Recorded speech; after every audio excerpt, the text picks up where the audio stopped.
Welcome. This is an exciting part of the reading group because we get to move into the three middle chapters of the human condition: labor, work, and action.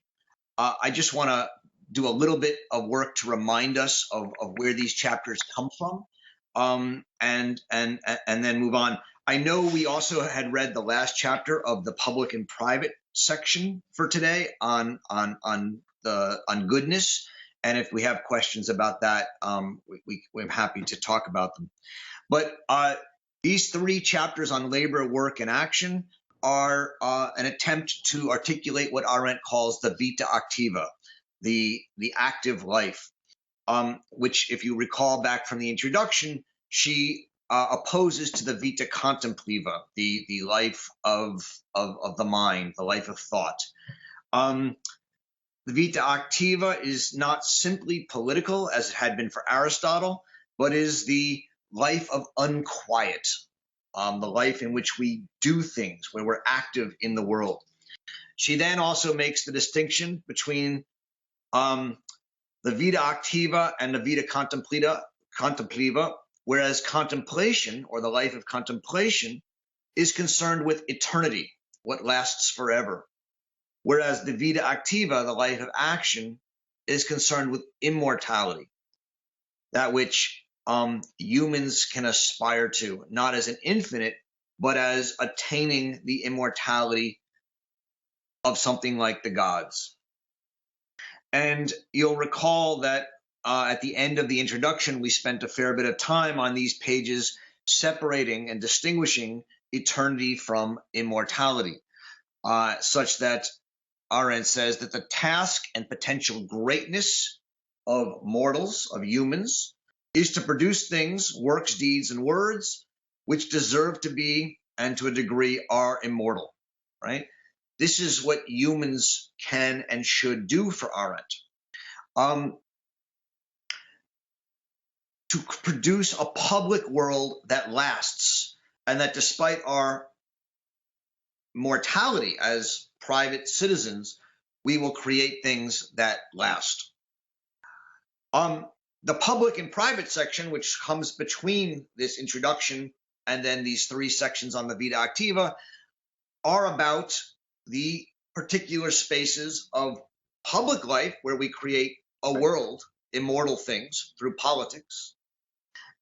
Private life, where we, in a sense, hide, and in hiding, gather the energy to enter the public world in such a way that we can create works, deeds, and words that are and deserve to be immortal.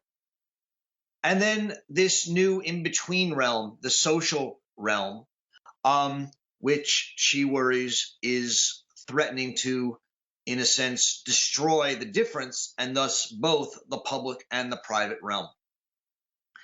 So we go on this little interlude, and the last chapter of this public and private section is on, in a sense, the fact that some deeds belong to one world, the public world, and some to the private world. And she focuses in this case on goodness, which she argues can only exist in the private world. And so one consequence of the rise of the social, and thus the loss of the public and private, is the loss of the public world, and thus immortality and politics. But another is the loss of the private world. And she says that's not inconsequential, that matters.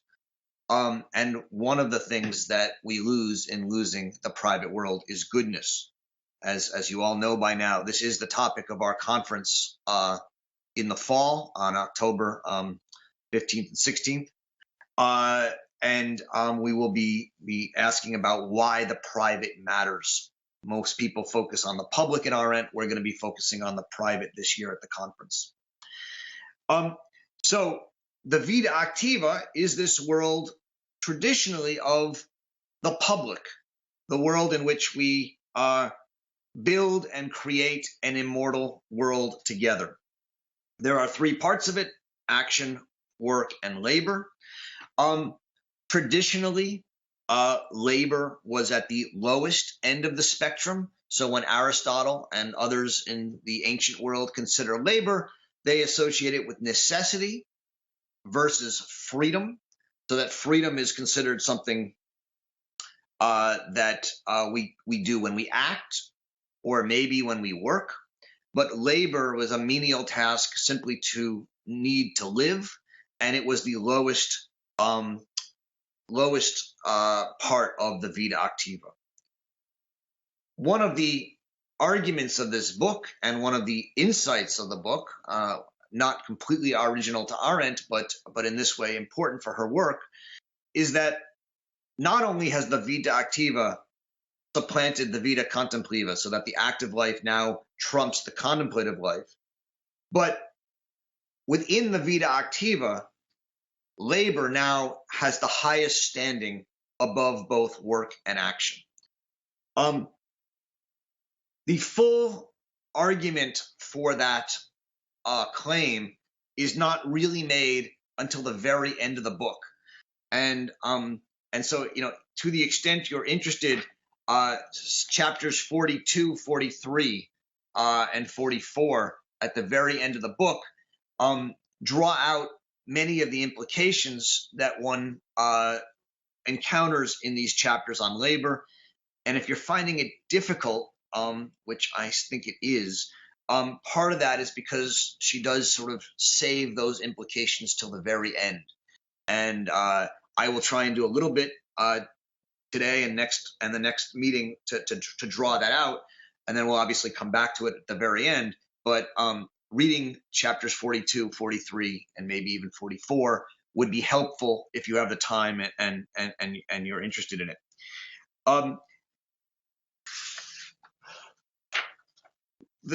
Let me do a quick setup of the labor chapter, and then I'll stop and ask for some questions. Labor, as I said, was once the lowest activity of the Vita Activa, and now it's the highest. Why is labor the highest? Because today, the thing we value most, the value we place the highest worth upon, is happiness. Utilitarianism, utility, the idea of safety, security,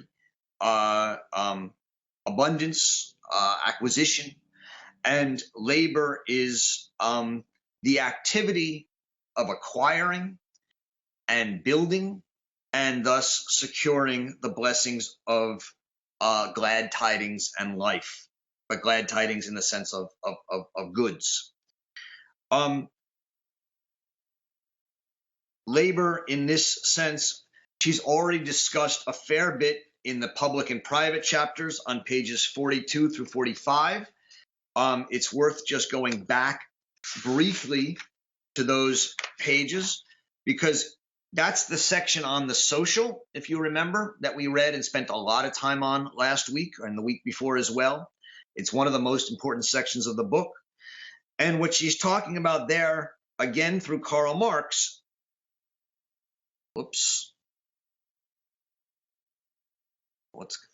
again through Karl Marx, is this idea that man has become socialized man. That for Smith, the invisible hand creates one interest, one desire, namely acquisition and economic growth, which governs all interactions in society in sort of an invisible way. But for Marx, we move from the individual interest to class interests and even to societal interests, such that all of society is to pursue one common interest, one idea, scientifically derived, which is supposed to direct human society, which is a combination of growth and increasing human dominance of nature, and thus increasing human freedom as a social being who pursues social interest, harmonized interest, and tries to remake the world according to the socialized interest of mankind. This is her reading of Marx. let's just concede it's a very powerful and in that sense a controversial reading of Marx, but she reads Marx philosophically as part and parcel of the same project that is engaged in by Adam Smith and the physiocrats and the economists, which is to create a science of society, namely economics, which will allow man, individual man, to unite in classes and eventually into one class, the proletariat, which represents the interests of all of man and will pursue a remaking through labor of the world towards the common social interests of mankind. So that's sort of because I think these first couple of sections on labor are a little confusing, I wanted to give that introduction and set up what labor is doing here. Labor is important as part of the vita activa because in labor we act. I say act, I should be careful with my words. In labor, man, out of necessity, is motivated to do things, namely to secure both the necessities of life, but also luxuries and consumption goods. And in doing so, man acts in the world. Thus, it's part of the vita activa. Because it's driven by necessity for Arendt, it's the lowest part of the vita activa, but it's still part of the vita activa, and it's part of what leads man to act in the world. I want to quickly just go over some basics of chapter 12. Chapter 11 is a reading of Marx. I've already talked a bit about it. The key parts of it are her argument that and this is what Maurizio was just saying, that whereas Aristotle saw man as a rational animal, Marx saw man as a laboring animal, that man is someone who creates the conditions of his own existence, the anima laborans. And in doing so, this laboring animal elevates labor, namely the creation of the conditions of existence, to his highest goal and highest activity. And what he can do, therefore, is create life in the sense of creating a new world in which he can live freely. That's the communist ideal in a Marxist society. It is the attempt to, through labor, remake our world. And that, for Marx, is the highest human activity. In chapter 12, Arendt makes a distinction which is crucial for her work between labor and work, between the thing character of work and the process character of labor, such that when I labor, I work with my hands. With my body and my back and my legs, and I put brute force into it in order to satisfy necessity. And then the key thing is I leave nothing behind. When I produce some bread, we eat it. When I produce a Bic pen, we use it and we throw it away, and we create the mountains of trash that Maurizio was talking about. So she makes this distinction within labor between labor and work. Work is the work of the hands, where we create things that last, things of use that are part of the durable world. And this distinction is deeply important for her because it allows us to distinguish a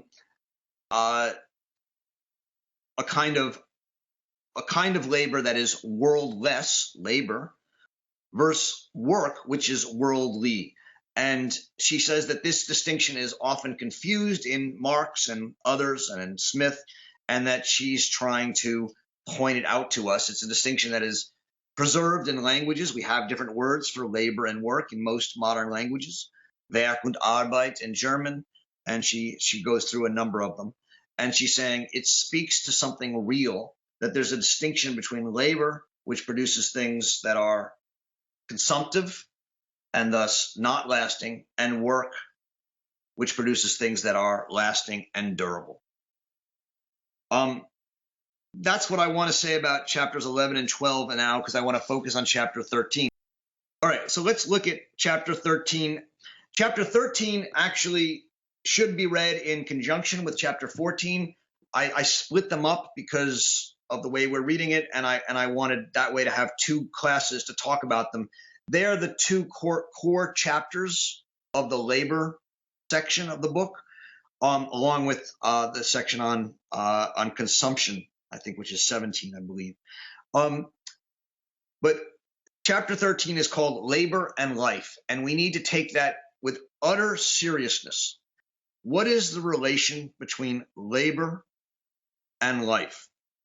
Well, I talked to you before about this idea that life for her, biological life, is cyclical. In biological life, there's no birth and death, right? Ants aren't born and they don't die. They simply come in and go out, and there's no individuals. She says on page 96, nature and the cyclical movement, this is the bottom of the page, into which she forces all living things, know neither birth nor death as we understand them, right? The birth and death of human beings are not simple occurrences, but are related to a world into which single individuals, unique and unexchangeable and unrepeatable entities, appear and from which they depart. Birth and death presuppose a world. So life, natural life, cyclical life, biological life, is this unworldly coming and going, gradually growing, decaying, growing, decaying, growing, decaying of the natural world, which can only be seen, she argues, from a human world. Right? Ants don't realize that they're just in this biological cycle. They think they're engaged in their life.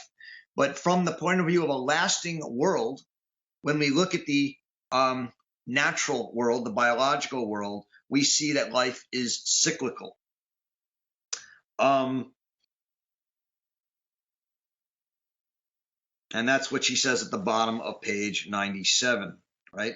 It is only within the human world that nature's cyclical movement manifests itself as growth and decay.